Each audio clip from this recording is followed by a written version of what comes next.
पिछले 5 साल में जो नहीं हुआ है वो इस बार हुआ है। 784 प्लस पोस्ट है जहां पर स्पष्ट ये लाइनिंग मेंशन है, नो एक्सपीरियंस रिक्वायर्ड। एक डेडलाइन है कि 31/8 तक आपका सब कुछ कंप्लीट हो जाना चाहिए। सिलेबस भी स्पेसिफाई कर दिया है कि सर हम इस टॉपिक से क्वेश्चंस पूछे जाएंगे। सैलरी भी बहुत अच्छी है। सैलरी बहुत अच्छी है। कितनी है वैसे?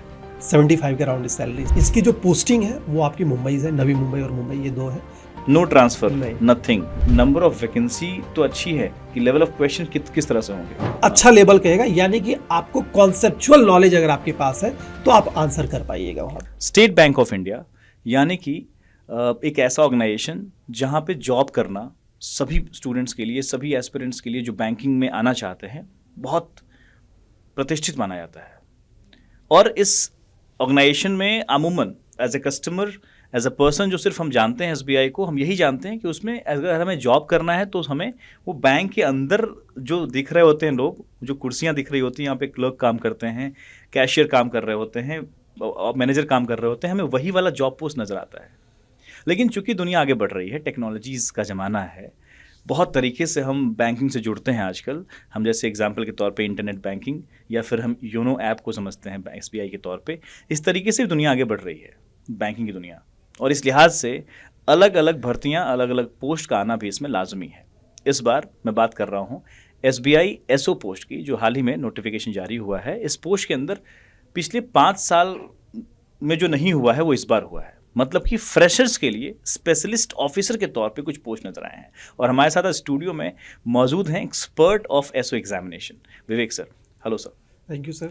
सो welcome to the discussion of this SO examination. क्योंकि मुझे लगता है कि ये अपॉर्चुनिटी जो इस बार आया है, ये अपॉर्चुनिटी बहुत टाइम बाद इतना ह्यूज अपॉर्चुनिटी स्टूडेंट्स के लिए आया है। क्योंकि स्पेशलिस्ट ऑफिसर के पोस्ट को लेके हम हमेशा जानते हैं कि वो डबल डिजिट में पोस्ट आया करता है। बहुत से स्टूडेंट इसको ऐसे कुछ की कोई वैकेंसी बहुत बड़ी आई है इस तरह से ट्रीट नहीं करते हैं। नहीं। जब इस बार एसबीआई की वैकेंसी को नोटिस किया गया तो देखा गया कि यार 1500 वैकेंसी है, उसमें से लगभग 50% वैकेंसी तो सिर्फ फ्रेशर स्टूडेंट्स के लिए हैं, जो ग्रेजुएट्स हैं, मतलब जो स्ट्रीम उनके बीटेक हैं उनके लिए। सर पहली बार है ये, मतलब हाँ। अगर अभी तक जो एसबीआई का ट्रैक रिकॉर्ड रह गया है, वो क्या करता है कि अलग अलग ट्रेड वाइज वैकेंसी लाती है, और हर ट्रेड में कि अगर मान लीजिए जावा डेवलपर के लिए बोल रहा है तो 1 ईयर का एक्सपीरियंस चाहिए, एंड्रॉइड लीजिए 2 ईयर का एक्सपीरियंस चाहिए। नहीं के बराबर होता है कि फ्रेशर बच्चे अप्लाई कर सकते हैं। मोस्ट ऑफ द बच्चे जो 1 ईयर एक्सपीरियंस है वो एसबीआई के लिए अप्रोच करते हैं, जो कहीं ना किसी फॉर्म में 1 साल समय इन्वेस्ट किए वो खर्च करते हैं। अब क्या है कि इस बार ऐसा पहली बार हो गया है सर कि आपने जैसे बताया कि 784 प्लस पोस्ट है। पिछले साल का 14 बैकलॉग बचा हुआ है, अगर उसको ऐड करते हैं 790 के अराउंड आपका चल जाएगा। उतने पोस्ट ऐसे हैं जो बेसिकली फ्रेशर के लिए, जहां पर स्पष्ट ये लाइनिंग मेंशन है, नो एक्सपीरियंस रिक्वायर्ड। मतलब एक सवाल मेरा यहाँ पे होगा, सॉरी टू इंटरप्ट, कि जैसे मैं अभी बीटेक कर रहा हूँ। हाँ सर। मैं फाइनल ईयर अभी दिया हूँ इस साल 2024 में, मेरा लास्ट सेमेस्टर कंप्लीट हुआ। मैं अभी कहीं जॉब कर रहा हूँ ऐसे, लेकिन मुझे नजर आया कि यार इस बार एसओ की वैकेंसी आई है। मैं कंप्यूटर साइंस का छात्र हूँ। बिल्कुल। तो क्या मेरा कंप्यूटर साइंस का होना अनिवार्य है, ऐसा कुछ है या फिर? Yes sir. यहाँ पे कंप्यूटर साइंस का क्लॉज है। हाँ। कंप्यूटर साइंस या आईटी से होना चाहिए। बिल्कुल। उसके बाद उसके अंदर की जो स्ट्रीमिंग है, हाँ, कि आप किस स्ट्रीम से बिलोंग करते हैं, दैट मीन्स आपको क्या आइडिया, मतलब आप जानते हैं नहीं जानते हैं जावा को, इसकी सर्टिफिकेशन वगैरह ये चाहिए होंगी। बिल्कुल। लेकिन आपको कोई जॉब में एक्सपीरियंस दिखाने की आवश्यकता नहीं। आप अगर जैसे आपने बोला कि 2024 में मैंने कंप्लीट कर लिया है, एक डेडलाइन है कि 31/8 तक आपका सब कुछ कंप्लीट हो जाना चाहिए। 31 अगस्त तक सब कुछ कंप्लीट है, आप अलाउ है यहाँ पे। पहला पॉइंट। दूसरा पॉइंट ये है कि क्वालिफिकेशन को 2 क्राइटेरिया डाला गया है, एक बेसिक क्वालिफिकेशन और एक अदर क्वालिफिकेशन। बेसिक वाला है वो एसेंशियल है, और जो अदर है वो प्रीफर्ड है। प्रीफर्ड दैट मीन्स अगर वो है तो आपके लिए अलग से एज बनेगा, नहीं है तो आप ऐसा नहीं उसकी वजह से टर्मिनेट हो रहे हैं। ठीक है। तो क्या है दोनों, थोड़ा सा एक्सप्लेन। हाँ, दोनों में क्लियर कर देता हूँ कि बेसिक का सीन ये है कि अगर आपके पास बी या BTech in CS, in IT, in CSE, या फिर एसई सॉफ्टवेयर इंजीनियरिंग, ये हो गया। इसके बाद अगर आपका इलेक्ट्रॉनिक्स भी है, सॉरी इलेक्ट्रिक्स है, तो आप अप्लाई कर सकते हैं यहाँ पे। इलेक्ट्रॉनिक्स एंड कम्युनिकेशन एक साथ जो आता है, इलेक्ट्रॉनिक्स भी इंडिविजुअल अलाउड है और इलेक्ट्रॉनिक्स एंड कम्युनिकेशन भी अलाउड है। ईसीई, हाँ ईसीई जिसको हम लोग कहते हैं। ये हो गया, ये तो बीटेक वाले बच्चे हो गए। इवन कि जिन्होंने एमसीए किया है वो भी बच्चे एलिजिबल है। और बीसीए नहीं, चूंकि बीसीए 3 ईयर की डिग्री होती है, ओके ओके, हाँ, और बीटेक हमारी है वो 4 ईयर की 4 साल डिग्री की है। डिग्री है। तो जिन्होंने 4 ईयर की डिग्री कर रखी है वो एलिजिबल है। Okay. एमसीए चूंकि अगर कोई पोस्ट ग्रेजुएट तो वो या तो 3 ईयर या तो 2 ईयर का होता है, यानी सेम यूनिवर्सिटी से होगा तो वो 2 ईयर का होगा, अगर यूनिवर्सिटी चेंज हो जाती है तो 3 ईयर की डिग्री होती है। इस वजह से चूंकि एमसीए मास्टर डिग्री है तो वो भी एलिजिबल है। तीसरी जो क्राइटेरिया है, अगर आपने एमटेक भी किया है, जैसे एमटेक इन सीएस, जैसे अभी हमने बात करी कि बीई इन सीएस या बीटेक इन सीएस, उसी प्रकार अगर आपका एमटेक इन सीएस है या एमटेक इन सी है या एससी है या फिर आप आईटी से है या फिर इलेक्ट्रॉनिक्स एंड कम्युनिकेशन से है तो आप एलिजिबल है। ये हो गया आपका बेसिक क्वालिफिकेशन। मेरा दूसरा सवाल, हाँ, क्योंकि टू द पॉइंट क्वेश्चन में रहते हैं, स्टूडेंट्स बहुत इजी पकड़ लेंगे। हाँ, तो अगर मैं चलिए एलिजिबल हो गया, हाँ, आप मुझे एग्जांपल लेके चलिए कि मैं एक बीटेक धारक हूँ, बिल्कुल, मैं 2024 में क्वालिफाई, मतलब बीटेक कंप्लीट किया हूँ, हाँ, सर, मैं सीएस डिपार्टमेंट से हूँ और मेरे पास कोई एक्सपीरियंस नहीं है, नहीं, लेकिन अब मेरे पास कोई सर्टिफिकेशन भी नहीं है, लेकिन मैंने कॉलेज के टाइम में जावा पढ़ा था मैंने, हाँ, मेरे कई सेमेस्टर में मेंशन्ड है जावा हाँ, पढ़ा हाँ, हूँ मैं, तो मुझे ना जावा का नॉलेज भी है। ठीक है, तो क्या मैं कुछ कर सकता हूँ इस परीक्षा में? बिल्कुल सर। हाँ, यहाँ पे जो सेकेंड जो इसका यूनिट है उस पे ये है कि स्पेसिफिक ट्रेड बना हुआ है, जैसे आपने बोला जावा के, तो यहाँ पे है कि क्लाउड ऑपरेशन के लिए अलग पोस्ट एक बनता है, ठीक है, इंफ्रा के लिए अलग बनता है, ठीक है, डेटाबेस के लिए अलग बनता है। तो इन सारे स्ट्रीम का क्या होता है कि बहुत सारे ऑर्गेनाइजेशन, जैसे हमारा ओरेकल हो गया, माइक्रोसॉफ्ट, ये सर्टिफिकेशन कोर्स करवाती है, हाँ, और बहुत सारे बच्चे कॉलेज लेवल पे ये कर लेते हैं या कॉलेज के बाद या कॉलेज के लेवल पे कर लेते हैं। तो अगर वो आपके पास है तो ठीक है, अगर नहीं है तो ऐसा कोई इशू नहीं है, क्योंकि इस बार जो सीन है, मैं थोड़ा सा फ्लैशबैक पे जाना चाहूँगा कि पहले क्या होता था एसबीआई में, पहले ट्रेड वाइज, जैसे मैंने स्टार्टिंग में हम लोगों ने बात करी कि पहले क्या होता था कि जावा के लिए अलग चाहिए, तो वहाँ पे जावा के लिए वही बच्चे अप्लाई कर सकते जावा का स्पेसिफिक एक्सपीरियंस हो या उसका सर्टिफिकेशन हो। इस बार क्या करने वाला है कि आपका रिटेन एग्जाम होगा, कॉमन सभी का कॉमन एग्जाम, हाँ, कॉमन रिटेन एग्जाम है। लाइक सब्जेक्ट क्या है उसमें?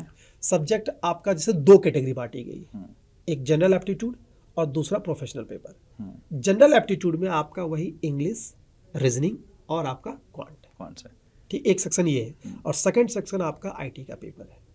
आईटी का पेपर सीएस वाले के लिए भी है, आईटी वाले के लिए, सभी के लिए सब एक ही एग्जाम है, एक ही पेपर तैयार होगा, एक ही पेपर तैयार होगा। जो भी फ्रेशर या एक्सपीरियंस्ड कोई भी अप्लाई कर रहा है, उसको 3 पेपर तो कॉमन दिख ही रहा है, मैथ्स, रीजनिंग, इंग्लिश, बट उसको जो प्रोफेशनल कोर्स नॉलेज का जो टेस्ट है वो भी सेम है। बिल्कुल, हाँ सर, वो भी सेम है। ओके, और एक चीज़ और मैं ऐड कर दूंगा सर कि पहली बार ऐसा हुआ है कि आईटी का जितना भी एग्जाम हो रहा था ना, इससे पहले कभी भी कोई एग्जाम स्पेसिफिक सिलेबस नोट नहीं करता है कि इस टॉपिक से आता है। हम लोग पढ़ाते हैं तो क्या करते हैं कि जो एग्जाम हुआ है बच्चों के आधार पर पता चलता है इस टॉपिक से मतलब इतने इतने क्वेश्चन है। इस बार एसबीआई ने सर क्या किया है कि सिलेबस भी स्पेसिफाई कर दिया है कि सर हम इस टॉपिक से क्वेश्चन पूछे जाएंगे।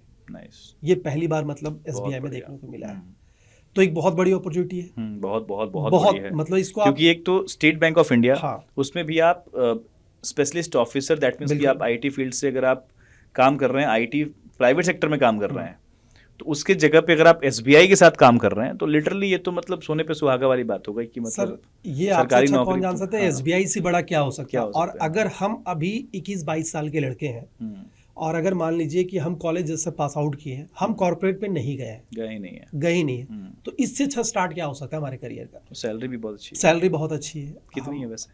अराउंड 75 के अराउंड सैलरी, स्टार्टिंग सैलरी। और सर आपको एसबीआई जो अलाउंस देती है वो अदर बैंक के कंपैरिजन में अच्छी होती है, तो मतलब 75 to 80 वेरी करी जाएगी। मतलब पीओ वाले तो ये भी कहते हैं सर कि न्यूज़पेपर का भी पैसा एसबीआई देता है। हाँ, बोलते ही हैं, फैक्ट है, तो हम लोग कई इंटरव्यूज कर चुके हैं। छोटी चीज़ों को मतलब हम अगर अलाउन करें तो एसबीआई, और हाँ, इसकी जो पोस्टिंग है वो आपकी मुंबई है, नवी मुंबई और मुंबई, ये 2 है, यानी उस सिटी के हिसाब से आपको बाकी अलाउंसेस भी देखने को मिलेगी। अच्छा, ये भी पॉइंट है ना, ये बहुत बड़ा पॉइंट है फिर तो। ये पोस्टिंग जो आप पहले ही स्पेसिफाई कर दिया गया है कि कहाँ से आपका है, मुंबई और नवी मुंबई है। मतलब ये जो इस बार हायरिंग हो रही है, ये 750 लोग जो हैं जनरल, ये सीधा मुंबई में ही काम करेंगे, मुंबई, नो ट्रांसफर, नथिंग। अरे भाई साहब, ये तो मतलब जबरदस्त है, मतलब फिर तो। और एसओ की पोस्ट है सर, हमने 10 साल पहले बीटेक किया था, 11 साल हो गए मुझे, मैं अप्लाई कर सकता हूँ क्या? सर थोड़ा सा इसमें किंतु परंतु है, सर ठीक है। एज जो है ना वो 30 तक होना चाहिए। अगर उस डेट तक आप 30 में हैं, अब आप कैलकुलेट कर लीजिए। नहीं तो नहीं, आप apply कर मैं तो पार हो चुका हूँ। एनीवेज, थैंक यू मेरे एज पे जाने के लिए। लेकिन ठीक है, और थोड़ा समझते हैं इस हाँ। वैकेंसी को, क्योंकि मुझे बहुत अच्छा लग रहा है वैकेंसी। एसबीआई ने, हालांकि मैं बता दूं आप सभी को कि एसबीआई जो ये वैकेंसी का आया है ना, इससे मुझे भी बहुत पॉजिटिविटी मिल रही, बिकॉज मैं तो प्योर बैंकिंग एस्पिरेंट्स को डील कर रहा हूँ, उनके साथ डील कर रहा होता हूँ उनके एग्जामिनेशन में, एसबीआई पीओ, एसबीआई क्लर्क। तो अभी से कुछ 2-3 महीने पहले एसबीआई के चीफ की तरफ से आया था, एक चेयरमैन की तरफ से एक न्यूज़ फ्लोट किया गया था, हम सब ने आपके साथ साझा भी किया था, कि we will hire approximately 15,000 candidates this year. ये उनका इनपुट था और अखबारों में मोटे मोटे अक्षरों में हेडलाइन बन के पहुंचा था। हम लोगों ने भी आप तक पहुंचाया था ये चीज़। और मुझे सबसे पहला जो एसबीआई की तरफ से इनपुट आया है वो यही है, एसओ की वैकेंसी। और यहाँ से वो बात बिल्कुल कनेक्ट हो रही है, क्योंकि 15,000 वैकेंसी नॉर्मली देखा जाए तो एसबीआई अपने वैकेंसी को जब जाहिर करता है तो लगभग 2,000 पीओ में बहुत खुश हो गया तो 6-7-8,000 तक जाता है आपके क्लर्क में, और फिर 100-200 अपने 300-400, चलो 500 मान लेते हैं। वो भी अलग अलग ट्रेड है, वो भी अलग अलग ट्रेड में एसओ में, तो कुल मिला के ये 10,000 के अंदर निपट जाया करता है। लेकिन इस बार 15,000 की तरफ से शुरुआती जो सगुन है वो है एसओ का वैकेंसी, और वहाँ पे 1,500 देखने मिल रहा है, जहाँ पे शायद 150-200 देखने मिला करता था, या 300 देखने मिला करता था। तो काफ़ी अच्छा वैकेंसी है, तो मुझे बड़ा अच्छा लग रहा है, and I am literally feeling positive about this aspirants of PO and clerk exam as well. लेकिन वो एस्पिरेंट जो पीओ एग्जाम, इस बात को क्यों कर रहा था मुझे, ताकि मैं उन बच्चों को एक बार उनका ध्यान अपनी तरफ खींचूं कि अगर आप पीओ की प्रिपरेशन कर रहे हो, लेकिन उन पीओ की प्रिपरेशन करने वाले बच्चे अगर बीटेक होल्डर हैं और अगर उनके पास लिटरली कोई सर्टिफिकेशन भी है, लेकिन वो प्राइवेट सेक्टर में नहीं कूदना चाह रहे थे, इसलिए वो पीओ की तैयारी कर रहे हैं, बिल्कुल, they are feeling confident about their Java knowledge, they are feeling good about their coding knowledge, तो क्या वो कंफ्यूजन में भी ना रहें कि हमें अप्लाई करना चाहिए नहीं करना चाहिए, I will suggest them to go with SO vacancy. What you say? Sir बिल्कुल सर, ये आपने जो बोला कि हम लोग ये देखते हैं कि पीओ जितने बच्चे सेलेक्ट होते हैं 60-70% स्टूडेंट जो हमारे बीटेक बैकग्राउंड से आते हैं, बहुत होते हैं ऐसे। तो कहने के मतलब दो चीज आपके लिए पॉजिटिव हो गई। पहला चीज ये कि आप ऑलरेडी बैंकिंग की तैयारी कर रहे हैं, ठीक है, मतलब एप्टीट्यूड आपका क्लियर है, आप ऑलरेडी एप्टीट्यूड, आपको बहुत ज्यादा दिमाग लगाना ही नहीं है। अगले 1 महीना में अगर हम लोग वहां पे अगर प्रैक्टिस भी करेगा तो कवर कर लेगा। रही बात आईटी की बारे में, आईटी आपने तो 4 साल पढ़ा है, 4 साल पढ़ा है, अब सिलेबस भी स्पेसिफाई है कि ये टॉपिक से क्वेश्चंस आने वाला है, आप उस टॉपिक को हाईलाइट करो, उस पर आप पढ़ना स्टार्ट कर दो, आप प्रॉब्लम सॉल्व करना स्टार्ट कर दो, तो आपको बहुत ज्यादा मेहनत करना नहीं पड़ेगा वहां पे कंपैरेटिवली अदर स्टूडेंट। और दूसरी बात, अगर हम बात करते हैं कंपटीशन की, तो जाहिर सी बात है पीओ से तो कम ही कैंडिडेट आएंगे इसमें, ये फैक्ट है। 784 पोस्ट है सर, तो ये हमें लगता है कि कैंडिडेट भी होता है ना, नहीं हो पाएगा उस टाइप से। बहुत से लोग कॉर्पोरेट में एंटर कर चुके हैं, नहीं पता है, ये अवेयरनेस की कमी है। बिल्कुल सर, ये मैं आपको हाईलाइट कर देना चाहता हूँ, आपने बहुत अच्छा पॉइंट यहाँ पे ऐड ऑन किया। बेसिकली सीएस वाले बच्चे के साथ क्या है कि कॉर्पोरेट में बहुत अच्छे पैकेजेस होते हैं, मिल जाते ये हैं, और जाते भी बच्चे, और अच्छी हाँ। बात है, कोई बुरी बात नहीं है। लेकिन कॉलेज के जो लेवल होता है ना, ए लेवल केवल, बी लेवल कॉलेज, सी लेवल, तो बहुत जो नीचे लेवल के जो कॉलेज होते हैं ना, सी डी वाले जो वहां से बीटेक करके होते हैं, वो ना ऊपर जा पाते हैं ना नीचे, वो और कोई काम नहीं कर पाते हैं, और उनकी ये इच्छा होती है, ये मैंने ये फील किया तो अगर उसमें कोई बच्चा सच में पढ़ा है उस कॉलेज से भी, उसमें पढ़ाई किया है, तो वो यहाँ पे फ्लॉरिश कर सकता है। किसी वजह से वो बड़े कॉर्पोरेट में नहीं जा पाए, या हो सकता है कि उसका इंटरेस्ट नहीं लगा हो कोडिंग में, ऐसा होता है बहुत सारे स्टूडेंट, और उनकी इच्छा होती है कि गवर्नमेंट जॉब जाने के लिए। तो उन बच्चों के लिए ये कहना चाहूंगा सर कि आपके सीएस में गवर्नमेंट में भी बहुत सारे पोस्ट होते हैं, जिनमें से ये एक है, और एसओ की वैकेंसी आपको पता है कि आईबीपीएस हर साल लेके आती है, आपको आरआरबी लेके आती है, अदर इंश्योरेंस सेक्टर्स भी लेके आते हैं। अभी आईपीएस की तरफ से आएगा ही वैकेंसी, आईबीपीएस की तरफ से आएगा, ये अभी हम लोग एग्जाम तो होने ही वाला है, वो ये 2 चीज हो गया। तो कहने का मतलब है कि अगर आप आईटी के स्टूडेंट हैं, गवर्नमेंट सेक्टर में करियर बनाना, तो इससे अच्छा अपॉर्चुनिटी आपके सामने नहीं निकल जाएगा। लिटरली मेरा एक लास्ट क्वेश्चन आपसे रहेगा, क्योंकि बहुत टू द पॉइंट में चाहता हूँ डिस्कशन रहे, तो क्वेश्चन का लेवल क्या रहेगा? बिकॉज अभी इतना बात सुनने के बाद बहुत से बच्चे अगर माइंडसेट बना रहे होंगे, तो उनके मन में एक सवाल बन रहा होगा कि भैया ठीक है, आप लोग बहुत अच्छी बातें कर रहे हैं कि आप 750 से अधिक वैकेंसी बहुत सालों बाद या फिर शायद पहली बार देखने मिल रहा है फ्रेशर्स के लिए, तो क्या नंबर ऑफ वैकेंसी तो अच्छी है कि लेवल ऑफ क्वेश्चन किस तरह से होंगे? सर लेवल ऑफ क्वेश्चंस, चूंकि इस तरह का एग्जाम पहले बहुत नहीं लिया है एसबीआई स्टाफ को मानते हैं, तो हम एक आईबीपीएस को बेस मानते हैं, तो उस डिफिकल्टी लेवल को देखने को मिलेगा, ठीक है। और कहने का मतलब लेवल अच्छा रहेगा, उसको मतलब अच्छा लेवल कह सकते हैं, ये नहीं कह सकते कि इजी लेवल टाइप में आएगा 1 लाइन या फिर बहुत टफ होगा, बहुत टफ ही नहीं, अच्छा लेवल कहेगा, यानी कि आपको कॉन्सेप्चुअल नॉलेज अगर आपके पास है तो आप आंसर कर पाइएगा वहां पर। हाँ, क्योंकि एसबीआई भी रिस्क क्यों लेगा? हाँ, एसबीआई है ना सर, वो रिस्क नहीं लेगा। हाँ, जैसे कि अगर मैं बात करता हूँ आईबीपीएस अगर 60 क्वेश्चन पूछता है तो उसमें से 15 क्वेश्चन ऐसा वो डाल देता है डायरेक्ट क्वेश्चंस, ठीक है, आपको ये नॉलेज है, क्वेश्चन वो डिस्क्राइब करते हैं कि इंफॉर्मेटिव क्वेश्चंस बनता है, और एक बनता है कि कंक्लूजन बेस्ड क्वेश्चन, कि आपको पता है इंफॉर्मेशन, उससे कंक्लूजन निकालो। तो एसबीआई थोड़ा उस तरह का काम करता है। आप टॉपिक पढ़िए, मान लीजिए नॉर्मलाइजेशन आपने पढ़ा, उससे क्या बन सकता है ये आपके दिमाग में होना चाहिए। मतलब अभी से अगर हमने पढ़ा है, मतलब बिल्कुल आपका फंडामेंटल क्लियर है, हाँ, आप प्रैक्टिस वगैरह में लग, तो एक एक टॉपिक, ज्यादा इधर भटकना नहीं है, टॉपिक स्पेसिफाई किया गया है कि ये टॉपिक से हम क्वेश्चन देने, इवन कि टॉपिक वाइज नंबरिंग भी दिया गया है, कितने कहाँ से पूछे हाँ, ये बोला गया है कि भाई हम सॉफ्टवेयर इंजीनियरिंग से 20 क्वेश्चन 33 नंबर का पूछने वाले, ये स्पेसिफाई है। बहुत बढ़िया है फिर तो आप बस उस टॉपिक को देखिए, बच्चों को ये मैं कहूंगा कि उस टॉपिक को देखिए, आराम से उस टॉपिक को। परीक्षा कब होने वाली है? नवंबर में सर। नवंबर में कोई डेट स्पेसिफाई किया नहीं, अभी डेट स्पेसिफाई नहीं है इसका। फिर भी कोई आकलन की किधर की तरफ होगा ऐसा? मिड ऑफ नवंबर ही मान सकते हैं अभी, बीच बीच का ले रहे हैं, सेफ खेल रहे हैं आप, सेफ खेलना चाहते हैं? हाँ, सेफ खेलना चाह रहे हैं। एनीवेज, मतलब मैं इसलिए बोल रहा हूँ क्योंकि हम सितंबर के भी मिड के तरफ नहीं है, थोड़ा सर, इसलिए मैं सेफ खेलना चाह रहा हूँ क्योंकि आईबीपीएस एसओ का भी प्रीलिम्स उसी समय होने वाला है। अच्छा, तो माइट भी क्यों कोलाइड ना करे, ऐसा तो नहीं होना चाहिए कि दोनों। तो हम ये कह सकते हैं हमारे पास 2 महीने का वक्त है, या फिर 50 दिन कह लेते हैं। हाँ, 50 दिन, 50 days to go। यस, कर सकते हैं 50 दिन में, 100%। बहुत बढ़िया। तो आई थिंक मुझे लगता है कि आप सभी को बहुत क्रिस्प तरीके से इस एसओ की वैकेंसी की बारीकियां समझ में आई होंगी। और एक मुझे सबसे बेहतरीन बात ये लगी कि भाई पोस्टिंग सीधा पहले से पता है कि मुंबई में होने वाला है। सैलरी मतलब मुंबई के हिसाब से अलावेंसेज जो हम लोग अभी 75,000 की बात कर रहे हैं, असल तौर पे 75 नहीं रहेगा, ये तो मैं भी जान रहा हूँ, क्योंकि भाई हमने पीओ के वैकेंसीज को लेके मुंबई के जोन में सैलरी डिस्कस किए हैं, और उसका अंदाज़ा लगा सकता हूँ मैं कि वहाँ पे इनिशियल सैलरी ही आपका 90 के आसपास टच कर रहा होगा, इतना तो है। तो सिर्फ लेकिन सैलरी वाली बात नहीं है कि सैलरी आपको मोटिवेट कर रहा हो, यहाँ पर ये भी है कि आपको एसबीआई के साथ काम करने का मौका मिलेगा, not as a front end पे काम नहीं करना है आपको, बैक एंड पे काम करना है, लेकिन वो बैक एंड बहुत मजबूत होगा। आप through out the life Mumbai में काम कर रहे हैं, एक गवर्नमेंट ऑर्गेनाइजेशन के साथ काम कर रहे हैं, अपने उस एजुकेशन को जो आपने 4 साल बहुत दिल लगा के पढ़ा है, उसे पूरे जीवन भर उसका इस्तेमाल कर रहे होंगे। इससे बेहतरीन क्या हो सकता है? अवेयरनेस बहुत ज़रूरी है। इस एसओ की वैकेंसीज़ को, नोटिफिकेशन को, सिलेबस को बहुत करीब से देखिए, समझिए, और अगर थोड़ा सा भी लग रहा है, पॉजिटिविटी अंदर आ रहा है कि कर सकते हैं, चांस लीजिए, क्योंकि आईपीएस एसओ भी इसको फॉलो करेगा।